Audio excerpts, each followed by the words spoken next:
humanizadora? Bien, a mí me gustaría remitirme a palabras de Edgar Morin, que dice que las personas debemos recuperar este vínculo con la humanización. Para tener un buen liderazgo es importante que las instituciones trabajen estos valores humanos en empatía, en responsabilidad social, en solidaridad, en igualdad, en diversidad. Y las universidades es muy importante que trabajen estos valores y que lo incorporen, dado que nuestra responsabilidad también es trabajar para la sociedad. ¿Cómo se promueven estos valores en su institución? Bien, con jornadas como las de hoy es una manera de reflexionar sobre estos valores. Por tanto, esto ya serían acciones que las instituciones realizan, en este caso la universidad. Es importante trabajar estos valores desde la docencia, la gestión y también la investigación.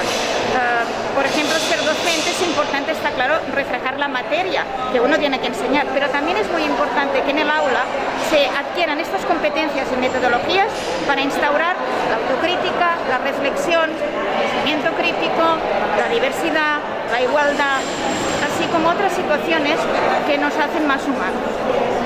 El futuro es digital, pero también de las personas.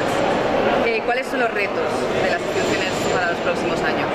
Los retos está claro que es importante enseñar hacia una digitalización, hacia una innovación tecnológica, inteligencia artificial, pero también la inteligencia emocional, la personalización, entender la diversidad del aprendizaje.